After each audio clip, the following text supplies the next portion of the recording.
Let's not lose our cool. Then we're no better than the machine. Alright, so in the last video we talked about Sales Rabbit, and now we're going to talk about Acculynx. Sales Rabbit is where all of your activity leading up to actually signing a deal and managing a project. Once you sign a deal and it goes into managing that project, the only thing you'll be doing in Sales Rabbit is notating it as a contract signed. The rest of the entire project will take place on Acculynx, which is the project management and CRM software we use. Remember, with Sales Rabbit, we're going to use the Sales Rabbit application, and we're not really going to use the online tool very much. It's the opposite here with Acculynx. Acculynx's application is in a beta testing mode. It's been in that mode for a while. Acculynx can do so much, they're having a hard time bringing all of that capability into an application that works reliably right now. So all of what you're going to do is going to be done on a web browser and logging into the Acculynx platform via the website. So to start, we're going to go to my.acculynx.com. Alright, now that we're in, we're going to go ahead and take a little overview at the home page. So this is the home page. It's always going to bring you here, which is also called the dashboard. You'll have along the very top a few details where you have the Acculynx homepage, where you click the logo, the company name, release notes for anything that's new. You have tasks that have been assigned to you that you need to get to. You have your calendar. You have some other reminders. You have a notification center, and then you have your settings that you can work with. You'll notice in the notification center you have new leads in Sales Rabbit. That's because these are intertwined. Anything that you do inside of Sales Rabbit, you will also have it interlinked into Acculynx automatically. If you put a lead action in Sales Rabbit, the information on the data grid AI will be automatically imported to Acculynx and a new lead will be generated. You see how fast that occurred, right? It happened in the last 10 minutes. It was very quick. Yours should be doing the same thing. At first there might be a mild delay, but that should not persist after the first couple weeks. So we're in the dashboard. You'll see here on current pipeline, you'll have leads here, right?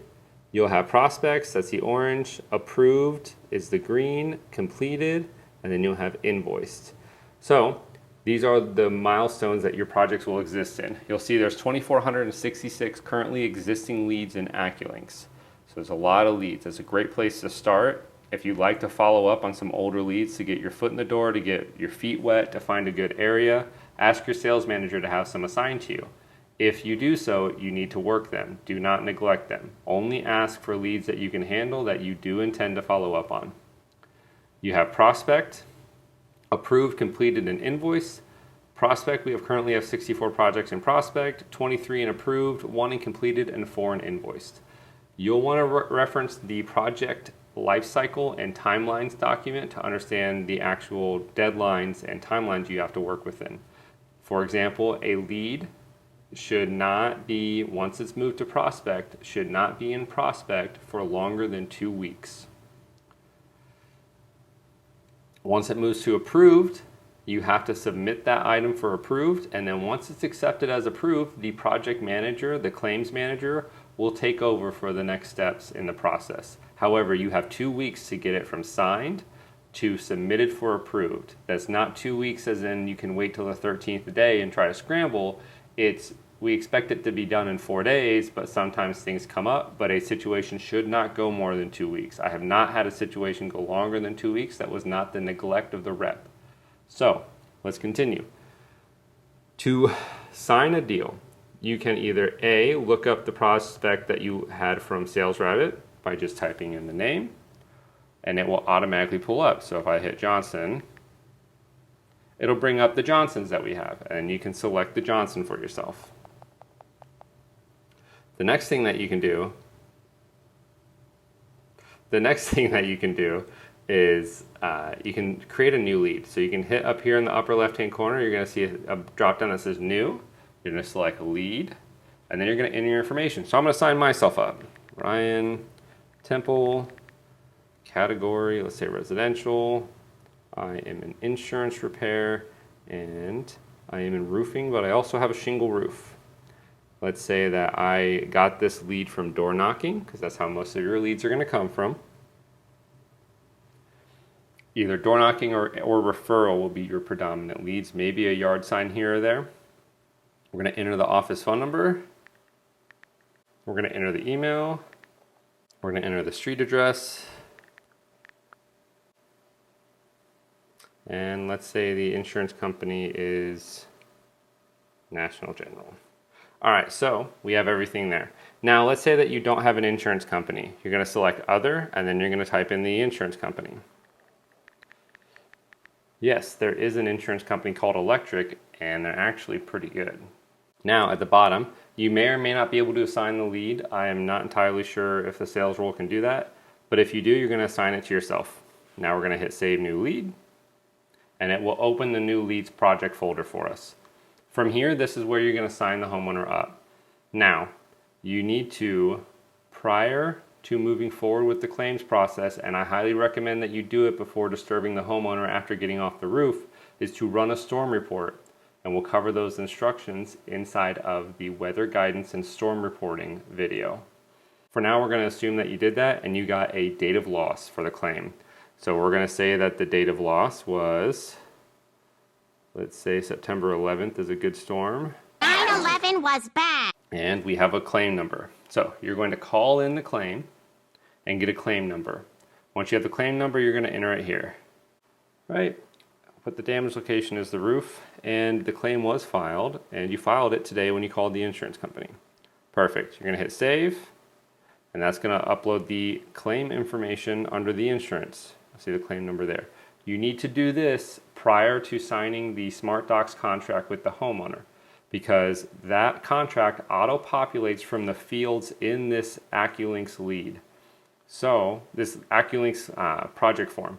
So when you go to do your Smart Doc, that document is a Smart Doc because it's pre-populating the fields from information you've already filled in. If for some reason you forget, that's okay. You can manually enter the claim number, but you need to make sure you go back and edit it under the lead. So we will go through the Smart Doc signing process. You're going to go up here on the right, you're going to see Job Menu, and you're going to select that.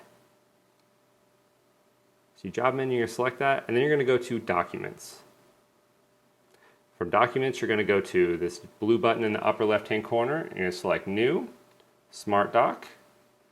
Then you're going to hit the drop-down menu. You select the contract folder because that's what you're filling out. Then you're going to go down to Insurance Contingency Contract for Tempel Roofing. Select Document. And then we're going to delete Tempel Roofing here. And we're going to put customer last name. So my last name is Tempel, so we're going to put Tempel. You're going to see in the document down here, they're all auto-populated, and some of the boxes are in orange for information that is not there yet. So what we want to do is verify that the customer information is correct. We'll ask them, Mrs. Jones, is this information correct? They'll say yes or no. Fantastic. Do you have an alternate phone number you would like to list? Maybe the phone number of a spouse. Or if it's an older customer, sometimes they'll list the phone number of a daughter, or a son, or another caregiver. Now, we're going to enter per policy here. This is one of the fields that unfortunately cannot be auto-populated, so you're going to write in per policy. The reason we use per policy is we want it to be in line with what the policy states. One homeowner might tell you that they have a $500 deductible, but they end up actually having a $1,000 deductible. And vice versa. You might have a homeowner with a $1,000 deductible who tells you they have a $1,000 deductible, whom actually has a $500 deductible. So they don't have to worry. Whatever the policy states is what they'll pay. Now, you'll see the rest of the contract here. I recommend that you read this because customers will have questions for you. You need to read it and ask any and all questions that come to your mind, because you will be asked questions and you need to be able to answer them, because you may or may not be able to get a hold of somebody who can help, especially if you're knocking closer to dark. Now we're going to go ahead and, now that we verified this information is correct, we're going to hit Sign Now in the upper right-hand corner, and it's going to say it's generating the document. Now, if you are in front of the homeowner, you're going to select this blue box that says Sign Now. If you're going to be sending it for signature, perhaps there's a landlord that lives out of state, or a homeowner that wants you to check out a property that they're not at, but they've roofed their own home, and they understand the process, you can send it to their email for signature. That's pretty self-explanatory, so we'll just go through the actual Sign Now portion. I'm going to select the blue box that says Sign Now. Now it's going to say signature 1 and signature 2. These are both the same name, but I put info at Temple Restoration for the one that would be the customer. So the bottom one is my customer one. Now if you're going to be emailing the agreement, you want to flip these and you want to pull it up. That's if you're emailing it, because the signing order will matter when you're emailing it. But when you're in person, it won't matter as much. So we're going to hit sign now, and then you're going to see I'm the customer up top. So the customer is going to sign now first. So we're preparing the signatures, and this may take a few minutes depending on your internet service. But you're going to have a consent to sign page, pretty standard, just like DocuSign. You're going to hit accept, check the box, hit accept. You're going to see that your contract is here. Now this is how I explain it to the homeowner. If they have not verified their information yet, you're going to talk about those first 3 lines and say something on the lines of, all right, Mr. or Mrs. Jones, please verify that those 3 lines are correct. Then we're going to give you a summary of the agreement. So the way I explain it is, let me walk you through the summary of this agreement. The first little paragraph here states our roles. I'm the contractor. Tempel Roofing proposes to furnish the materials, labor, permits, and all that stuff. You're the customer. You're agreeing to pay me and select a color and material. Second paragraph states that we're going to work directly with your insurance company and get them to approve the claim. In the event that they do approve the claim, Tempel Roofing gets to roof your home. There's no getting bids. There's no getting other contractors involved. We get the insurance to approve the claim. We get to roof the house. However, at the very end of this paragraph, you'll see in bold here, in the event that the client's insurance company denies the claim and does not approve any replacement or repair work, then the client may cancel this agreement prior to the commencement of roofing work by the contractor. So, in layman's terms, Mrs. Jones, if we get the insurance to approve the roof, we get to roof the house. That's how we make money. If the insurance denies the claim, you don't owe us anything. Sound fair? So then we're going to go to down here. You have the client's insurance company. We had other, so we had to write electric in, the claim number for that, and then the amount of your deductible will be determined by your policy. After that, we're going to go to the assignment of the insurance claim. An assignment of claim basically shares the rights that you have as the customer and insured with us as the claimant. It's assigning the claim over to Tempel Roofing. That way we can make sure that the insurance company cooperates with us and negotiates with us in good faith. That's how we get them to move forward with the claims process and not ignore us. Do you have any questions about this, Mrs. Jones? And they're going to say yes or no. If they have questions, answer them. Otherwise, you'll say, great, please click here to sign. So they'll click to sign. And then you're going to say, okay, there's one more page down here, the additional terms and conditions. The additional terms and conditions page, this is just kind of a bunch of legal jargon covering all the little finer details like your workmanship warranty. If you have any items on your wall, the roofing process may vibrate those items off the wall, so you'll want to remove them during the installation, things like that. The most important one is number 21 here, that the client agrees to participate and cooperate with the claims process with the client's insurance company, and that the client agrees to maintain active communication with the contractor for the purposes of this agreement and agrees to make full and timely disclosures of any and all written and verbal communications with the insurance company which are a part of the claim. Client agrees to deliver without delay all funds received from the insurance company for the work performed by the contractor. And then I give a brief summary of that. Basically, it's just saying you're going to cooperate with the process and that we are going to be the steward of the funds for the entire process. If you get a communication from the insurance company, you need to disclose that immediately to us. And once you receive any insurance payments, you're going to hand those over to Tempel Roofing. Do you have any questions about this?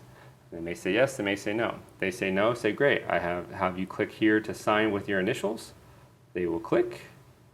It'll put it there as well. And then we're going to go ahead and go to confirm. And then we're going to hit one last time on finish here. And they are done. Now that's the customer's portion of the signature process. Now you, as a representative, will sign. It will say that your response has been recorded, and now it is now safe to close this window. We can close that window now, and in doing so, it takes us back to the other window. Now you, as a representative, will sign. You'll hit sign now, and now we have the same thing. I've read and agree. You're going to click accept, and then you, as a representative, are just going to sign here at the bottom and hit confirm, and then finish. And with that, you are all done signing a contract in SmartDocs. If you have any specific questions about this or the agreement, give your sales manager a call. Play around with this. The more familiar you become with it, the better you're going to be. And you better practice this before you try to sign somebody. Don't be calling your sales manager and saying, hey, how do I do this? Because you never practiced before you went out into the field. You're embarrassing me in company! You embarrass yourself! Be a professional, practice this, become a professional with your tools, and this is your tool as a sales professional. So, you're in here, you've gotten all of this done, it's going to auto-upload it to your documents. The next step is going to be uploading your photos. We'll cover that in more detail with the documentation instructions video, but we'll cover uploading photos very quickly. Just like anything else, you're going to go to the photos portion. You can also find it in the job menu, photos and videos. You're going to go to add photos up here in the upper right hand corner. You're going to select your computer. In the computer. It's so simple. Then you're going to select your photo library or take photos, either one. And let's say you do your photo library. We're going to select some roof photos. And then we're going to hit add. We're going to wait for them to load. Now the more photos you select, the longer this is going to take.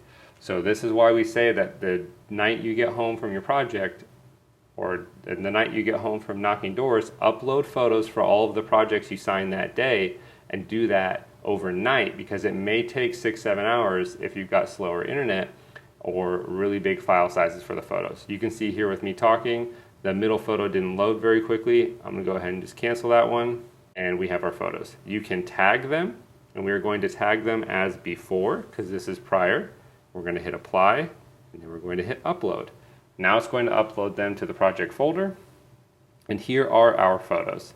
Now everyone in the company who has access to this folder, not other sales reps, but the office staff, your sales manager, they all have access to these photos now so that we can help you. If you give us a call and give us the project information, we can pull it up and help you with any part of the process that you need assistance with. This is the power of Acculynx. We're also going to go in here and we have the messages, which are all good to go. And then you're also going to come into, once you've gotten your project signed and the photos uploaded, you're going to hit advanced job, and you're going to say advanced to prospect, and then you're going to hit save. And when you do hit save, it'll be automatically then moved to prospect, and the event layout request will be automatically requested. If you have any other questions in the process, like I said, reach out to your sales manager and we will address any questions that are specific which you may have. Finally, before we leave, your next step, right? We had next steps with Sales Rabbit to play around. Your next step with Acculynx is going to be the same thing. I want you to come up here to the upper right hand corner. You're going to see an orange box that says help with a question mark. You're going to select that one, and then you're going to select the top one which says knowledge base. We're going to select knowledge base, and this is going to take you to the Acculynx training window.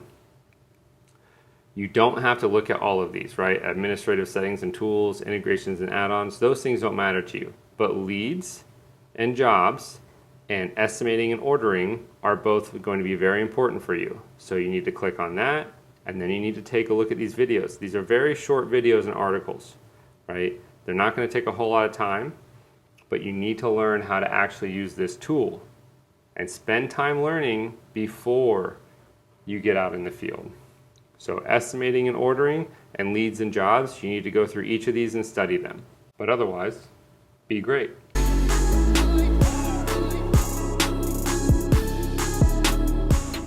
No way, compadre.